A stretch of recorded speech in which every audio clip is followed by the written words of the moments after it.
S நான் தான் உங்கள் டிக்டாக் தமிழா.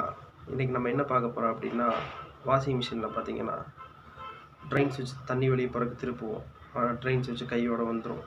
அது நம்ம தண்ணி வெளியே போகிறக்கு உண்டான சாத்தியம் இருக்காது அப்படின்ட்டு நம்ம உடனே பயந்துட்டு கம்பெனியில் ஷோரூம்லேயே ஃபோன் பண்ணி டெக்னீஷியனை கூப்பிடுவோம். அவங்கள அப்படி ஒரு 2 நாள் கழித்து புக் பண்ணோம்னா வருவாங்க. அது வரைக்கும் நம்ம எப்படி தண்ணி வெளியே வந்து ரிலீஃப் பண்ணுறது அப்படின்னு நான் உங்களுக்கு சொல்லித்தரப்போகிறேன். வாங்க வாஷிங் மிஷின் பார்க்கலாம். இந்த வாஷிங் மிஷினில் பார்த்தீங்கன்னா இந்த ட்ரெயின் வந்து எனக்கு கையோடு வந்துருச்சு. அதுக்குள்ளே தண்ணி இருக்குது. நான் எப்படி இதை ரிலீஃப் பண்ண போகிறேன் அப்படிங்கிறத பற்றி பார்க்க போகிறோம். ஒன்றுமில்லை ஃப்ரெண்ட்ஸ், உங்களுக்கு அந்த கீழே பார்த்தீங்கன்னா வாஷிங் மிஷின் பேக் சைடில் வந்து உங்களுக்கு ஒரு நாடா இருக்கும். அந்த நாடா வந்து இந்த மாதிரி வெளியே எடுத்து விட்டு இது கையில் ஏதாச்சும் போட்டு நீங்கள் இதையை மேலே அப் பண்ணிங்கன்னா தண்ணி வந்து வெளியே போகும். டவுன் பண்ணிங்க அப்படின்னா வந்து தண்ணி வந்து ரிலீஃப் ஆகிடும். இதனால தான்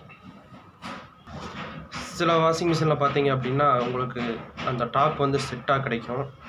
அது வந்து புதுசில் சாத்தியம் இல்லை.